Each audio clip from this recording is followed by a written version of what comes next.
Hello! Hi, Pop. Good morning po. Magandang umaga. What's your name? John po. John? Opo. Jon. John. It's a guy's name, ha? Shortcut po. Shortcut po. For Jonathan. Guy, Pwede. guy's name pa rin ang pusa. Talaga si Papa Jackson kausap. Anyways, at ilan taon na si John? 30 po. 30. You're calling from what part of the world? Indiana po. Indiana, USA. Opo. Okay. Kamusta dyan? Busy po. Life. Work home. Ah. Malamig po ngayon, Pops. Gabi yung snow sa labas. Gaano ka nakatagal na andyan sa Indiana? Mag 11 years na po sa October. Okay. You've been there for a long time na pala, no? Opo. Okay. Ba't ka napadpad dyan? Ano lang po. Through fiancé visa po. Nakakilala ka ng... Yes po. Okay. So, married ka ng 11 years na. Opo, actually po hindi siya yung nag-petition sa akin, yung nakatuluyan ko po ngayon. So you went there for another guy, naghiwalay kayo and you're now with another guy. Opo, bali 4 months po kami nung ex ko, yung petitioner ko po talaga, tapos naghiwalay po kami kasi 4 months lang? 4 months po. 4 na buwan lang kayo noon? Dinala ka niya dyan, 4 na buwan lang kayo? Opo, kasi nag-away-away po kami halos araw-araw kasi babaero po. Kaya yun. 20 pa lang po ako nun. Tapos yun, umalis na ako nun. Okay. Tapos may nagretol lang sa akin. Kaya ito yung asawa ko ngayon. Okay. Alright. Sige. What can I do for you, John? Hingi lang po ako advice, Pop. Actually, alam ko na yung sagot. Pero yung parang yung sarili ko yung may isa sagot, parang yung kalahati ng isip ko meron din isa. So dalawang tao ka pala. Opo, dalawa. What? Okay. Bipolar, Pop. Yung alam mo yung parang gusto mo yung gagawin mo pero may isa na hindi dapat. Diba yung ganon? Parang conflict. Okay. About po sa family ko po sa Pinas. Oh. About sa tatay ko, actually lahat na nagsama na, Pop. Okay.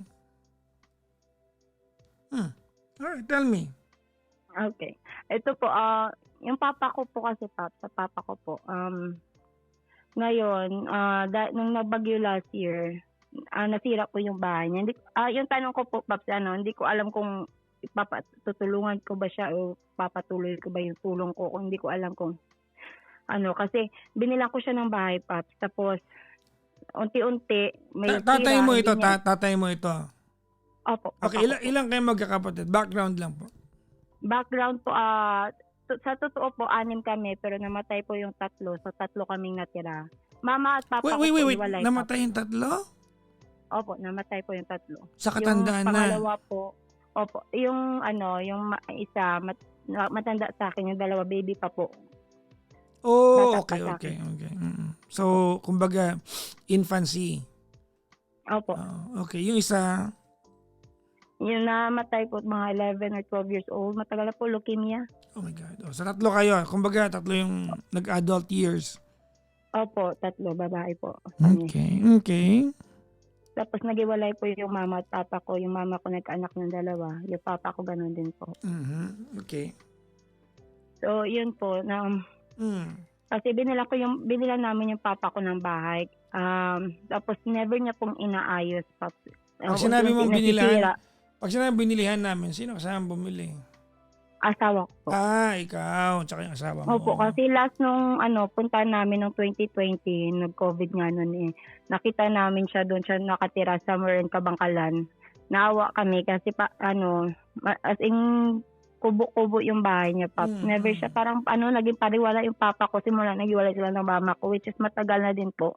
Pero until now, hindi pa rin ata siya nakaka-get over So ayun, binila namin siya ng bahay. Akala ko nag-asawa siya. Nauna po yung mama ko, naghiwalay po, iniwan kami ng mama ko. Okay. Tapos, yun, yung papa ko, yung parang Paps, nalulong sa alak, sugal. Okay.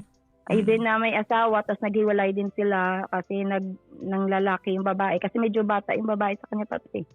Okay. Malaki din agwat nila. Okay. So yun, so naawa kami nung nakita namin siya sitwasyon, umuwi kami sa 2020. Binilan namin siya ng bahay dyan po sa Bacolod. Tapos, as in Paps, maayos. Binila ko, kinumpleto ko na lahat para na lang siya, move in. Kasi may isang kapatid ko na lang na babae kasama niya mga 12 years old. So ayun, kinumpleto ko na lahat. So, simpleng bahay lang naman, Paps, pero hindi naman sira-sira. So ayun, sa tuwing punta namin, kasi lately parang over year kami umuwi, parang yearly ba, Paps. Tapos nakikita namin parating may sira ang bahay, never nalilinisan, as in yung binili kong kortina since 5 years na nandun pa rin, never natatanggal. Yung ganun ba, parang hindi pinapahalagan. Yung yan yung feeling namin ng asawa ko. Tapos every year may sira yung bahay, hindi niya inaayos. As lumalaki sa tuwing kita namin. Tapos nitong last year, nagbagyo. Nasira na, Paps. May tira pa, okay, matitiran pa naman. Pero as in, madami ng butas. Pwede ka na nga makapasok kahit wala ng pinto eh. Never niya inaayos. Yung papa ko, Paps, alam niya mag-ayos kasi construction po siya. Yung nag-usap na kami nung 2 years ago pa, bago yung bagyo last year, kinausap na siya ng asawa ko, ako nag-translate. Sabi ng asawa ko, gusto na makita na, nagtatry siya, Paps, kahit paunti-unti sa sahod niya, sa mismong pera niya, makabili siya ng, pampaayos ng bahay ba, Paps? Kahit sa one week, mabili lang siya kahit isang semento, mga ganun. Kunti nga yung nakikita ba namin na siya, pero hindi eh. Parang feeling namin, sinasayang lang namin yung, sinasayang niya lang yung sahod niya sa sa alak, ganun, tapos umaasa na lang. Parang ganun, hindi ko alam, Paps, kung kung, kasi ngayon, hindi ko siya tinulungan kasi sabi ko, gusto ko siya, makita ko na siya sa sarili niya, sikap.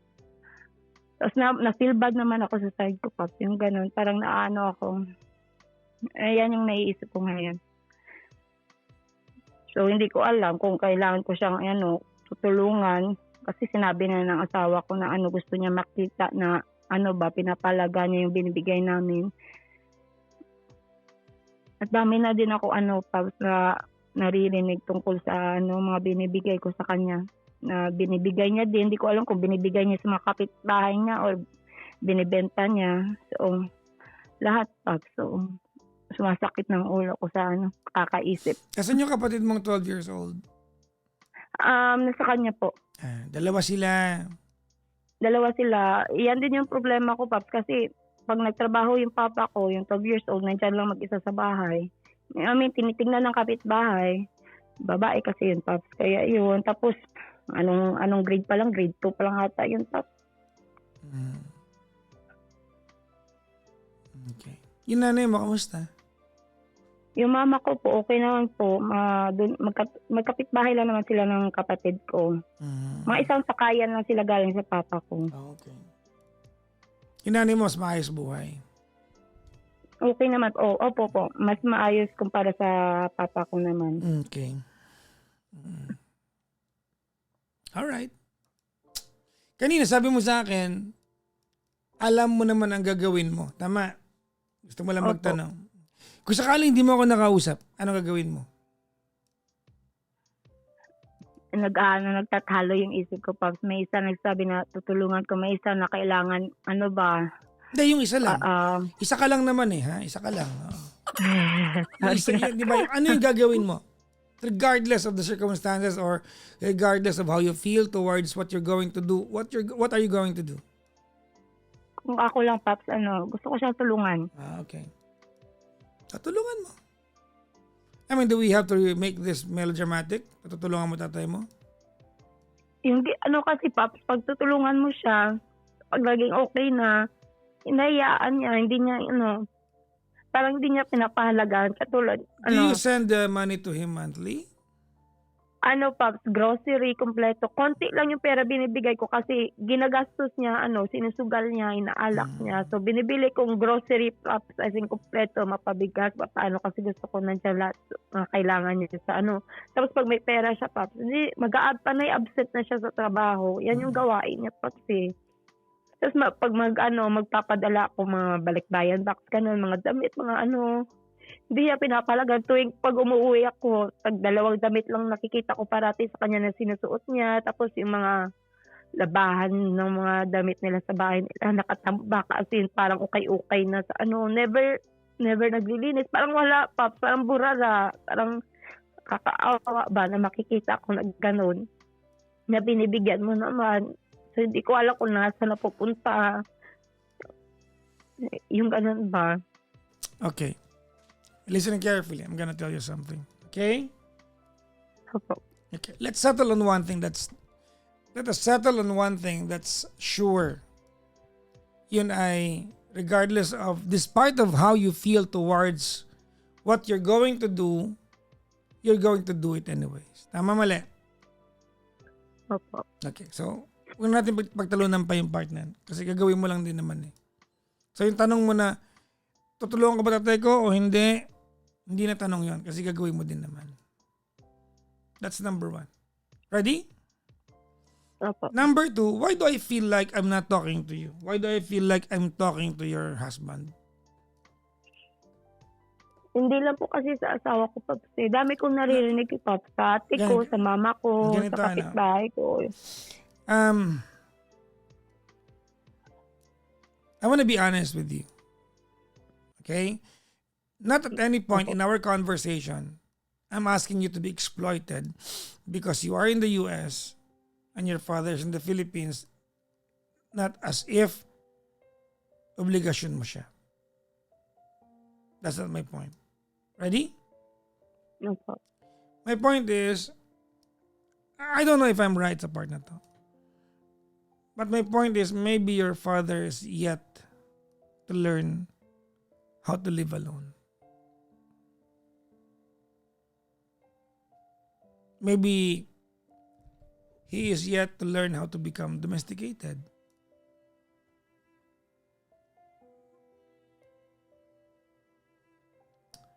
Maybe he is yet to learn and accept the life that he's got now. 17 years na po sila magkahiwalay ng mama ko, Pops. You don't know what a broken heart can do to someone.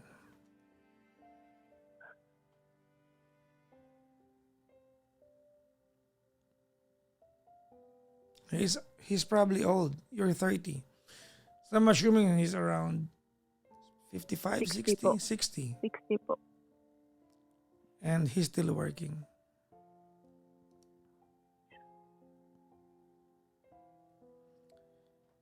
Actually, nagsabi na po siya sa ate ko last year nung nandun po ako. Pero sa ate ko niya sinabi na napapagod na daw siya magtrabaho kasi construction po siya. Yeah. I want to ask you about that. Why is he still working?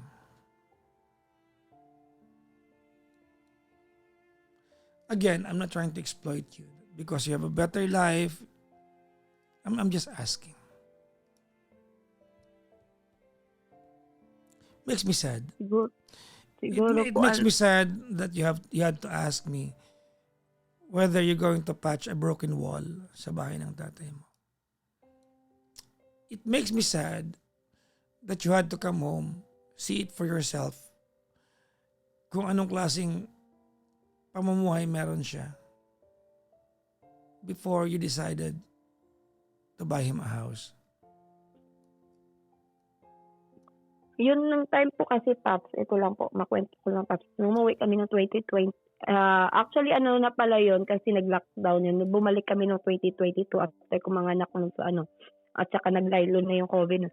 After 2022, hindi kasi kami nag-contact, Pops, kasi wala yung papa ko na Facebook. Tapos wala contact yung ate ko. Tagal din kami walang contact. Kaya nung umuwi kami, inano ko talaga siya. Ay do'n ko nakita yung ano niya, sitwasyon niya. Kaya yun yung reason na binilhan namin siya ng bahay. Kasi nga naawa kami. Tapos after naman nung Pops, binibigyan na namin siya ng grocery, mga damit, kailangan ng kapatid ko. Yun nga lang, may naririnig ako na kwento-kwento at mama ko, yung kapitbahay niya na nagsabi sa akin. Alam mo, At alam mismo mo, ako, Pops, pag umuwi ako, John. Every time you say the word na may naririnig ako, that is an indicator that you don't have an established communication with your father. Because you have to rely to other people to get to know him and what he does every day.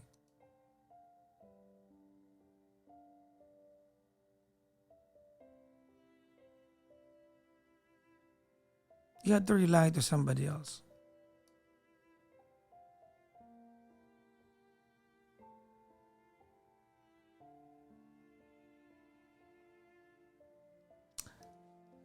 I don't know if this is the right thing to tell you.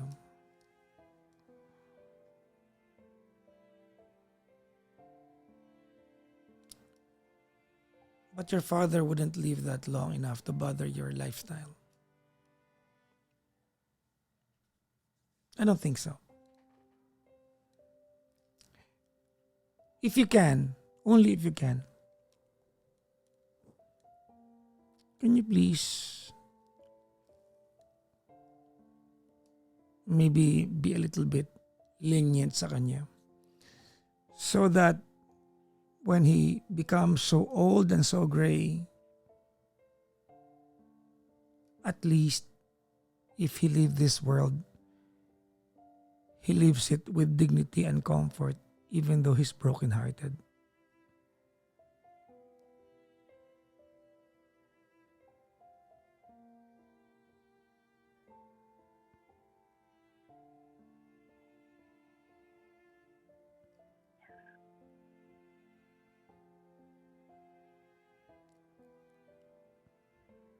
Two things will happen here, John. Number one,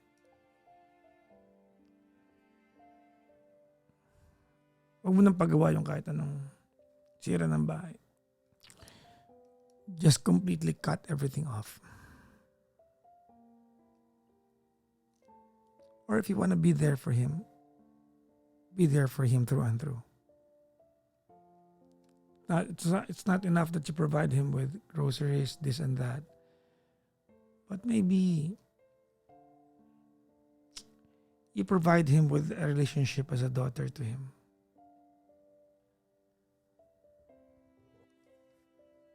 Alam mo yung pag inom-inom ng tatay mo? Nakakapikon yan pag hindi mo naintindihan yan.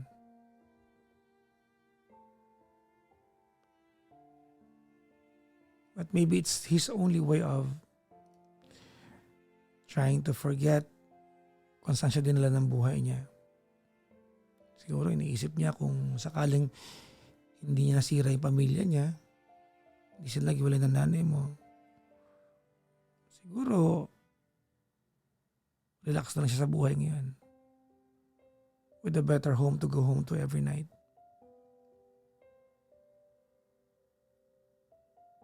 I'm just saying. Maybe it's easy for you to misinterpret your father, but he's alone. He is alone and he is reduced to taking care of a 12-year-old daughter at 60 years old, and he has to work every day.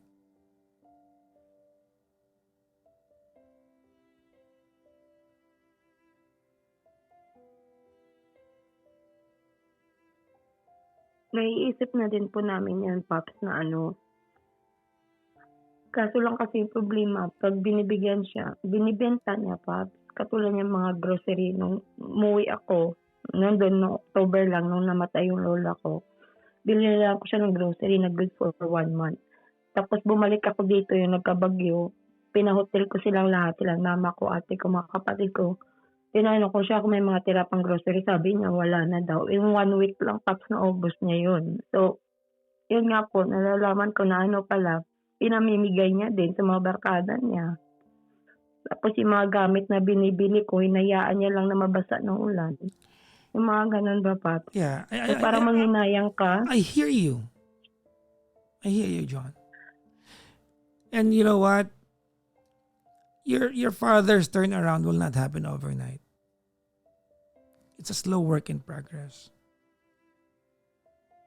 It will not happen overnight. Hindi yung one time mo binila ng grocery, prim and proper na, no. It doesn't work that way. You have to establish a lot of communication lines, a lot of relationships between the two of you to understand him.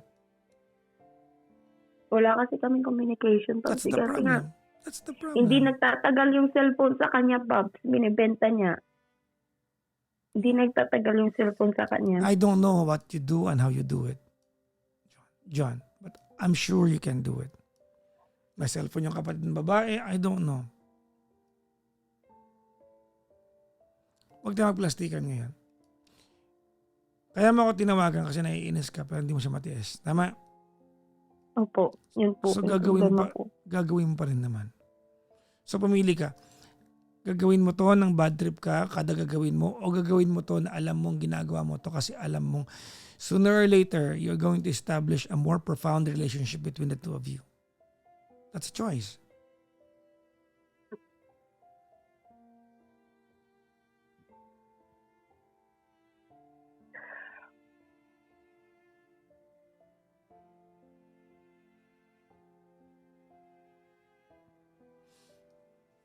Let's imagine this.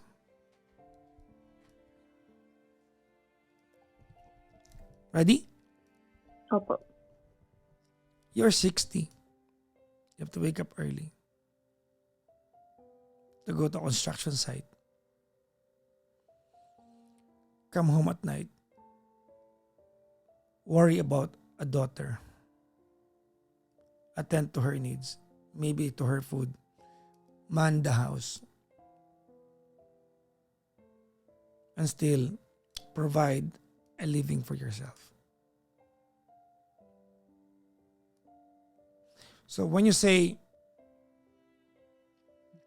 hindi niya inaayos, nakatambak dito, magulo yung kortina hindi napapalitan.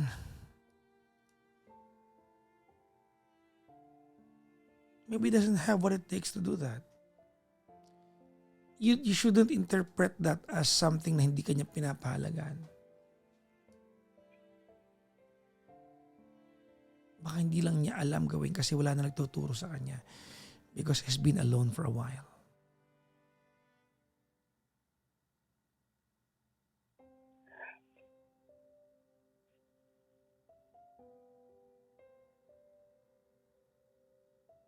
He's been alone for a while.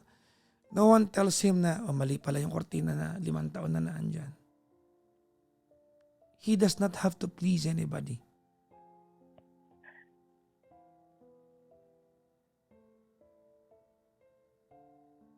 But maybe he thinks he has to live long enough to watch your youngest sister finish school. And all you see are the rough edges, not the pain that he goes through.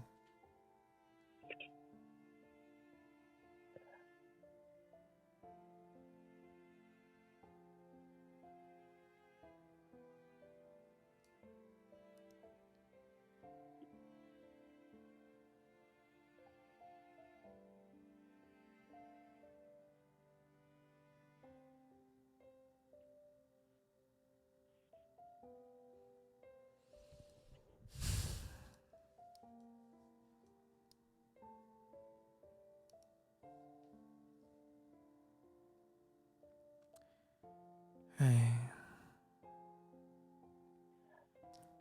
Magiging mali ako dito but I'd rather say it.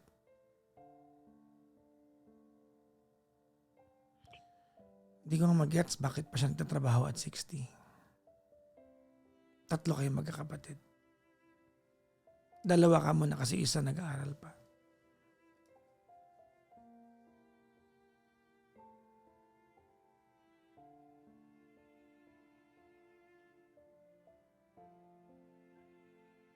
Do you have an idea who is the last person na nakumusta sa kanya? Kami po mga kapatid ko, Pops. Matagal po ako hindi nag-contact sa Ako may kanya. idea ko kung sino mga tao na umus sa kanya. Do you want me to tell you? Mga kaibigan niya po. Mga kainuman niya. Yung binigyan niya siguro ng grocery. That's the only currency that he's got. Noodles, dilata. Because to him, these people are not just friends. This is the closest he can get to having a family. People who spend time with him. And all you see are the rough edges.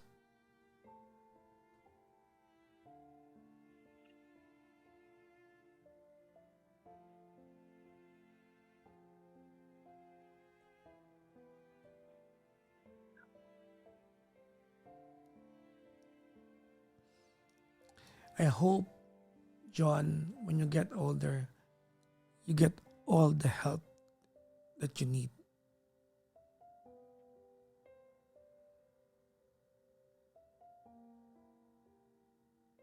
Because it's a different thing sa tatay mo.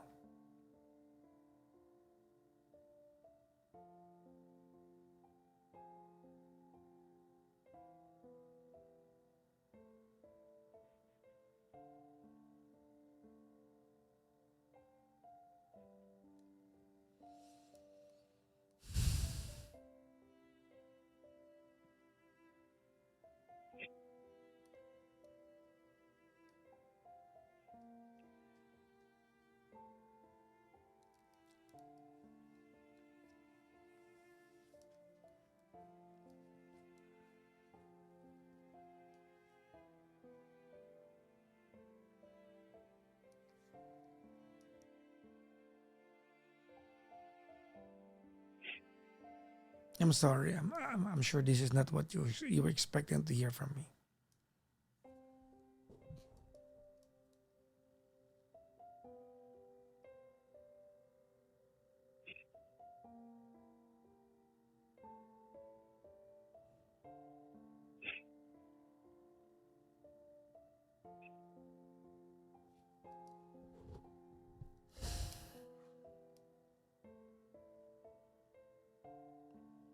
Your thoughts?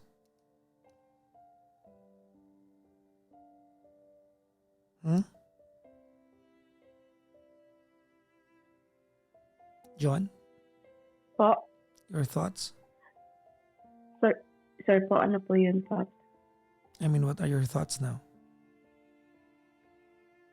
Yung yung binabalikan ko yung sinasabi sa akin ng kapatid ko kasi yung isa ko ate, nag-stop po ako ng usap ng na din since last month kasi basta yun na po. Yung ate ko kasi yung nako-communicate ko dun eh. Nag-usap daw sila ng isa ko kapatid na yun nga po, ayusin daw po yung bubong ng papa ko, yung bahay. Sinaano nila ako. Yun nga, gusto nila ayusin namin. Magkano aabutin nun? Mababa naman siguro, Pops. Di naman siguro kalaki yan.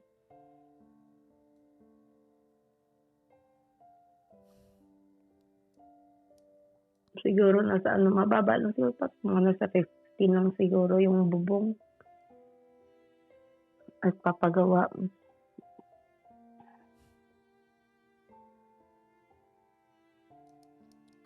Well, I'll stop here. Hindi lang bubong yung ayusin, Pops. Kasi buong bahay talaga kasi sira. Kasi sira po talaga pati mga dingding.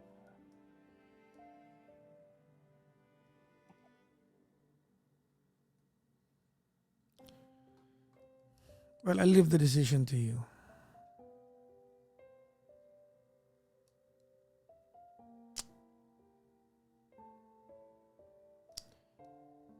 As if kasalanan yung binagyo yung bahay, no? Hindi pa yun sa Baguio galing, Pops. Through the years na yun na konting butas lang. Inayaan niya hanggang sa lumaki.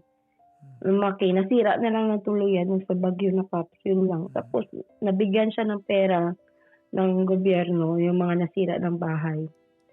Wala siya nibili kahit paano lang, mga pako, wala. Naubos na yung pera sa ano, hindi ko alam kung Magkano yung napunta nakuha yung niya pera. sa ano? Sa gobyerno? Sabi ng mama ko, mga 3,000 daw, Pops eh. Come on. Hindi ko alam totally, Pops, kasi hindi ko natanong, wala kasing cellphone yun. So, hindi ko alam kung magkano. Wala siyang binili kahit ano, kahit lang yero, simpleng yero, wala. Yung mga bigay ko nga, hindi ko na nakikita sa kanya sa inuwi ko. So,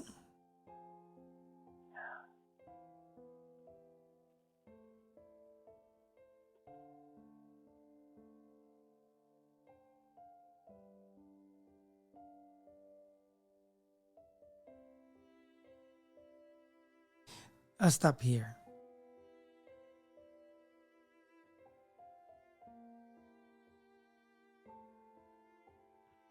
I'll stop here. I'd wish that you will know what to do after this.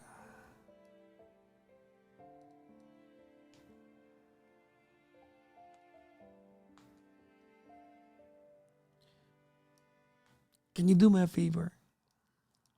Okay po. Your father might not know me. Opo. But can you tell him something on my behalf? Okay po. Can you say hi to him? And can you please tell him I wish that he is and he will always be healthy? Because with the rate that's going on right now, he cannot afford to be sick. Pinapagamot ko po siya, Pops, kung nagkakasakit siya. Yeah. Can you please tell him that? I hope he's Okay. always healthy. Tell him a friend of yours made a wish for him.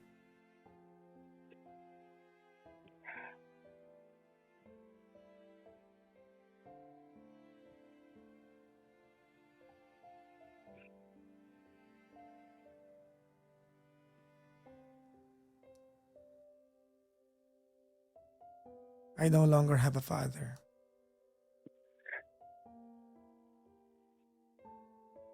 I'd give all I can to spend a day with him.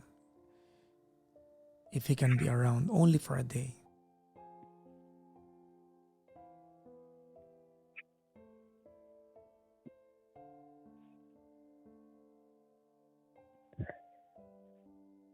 You don't get it until you lose it. So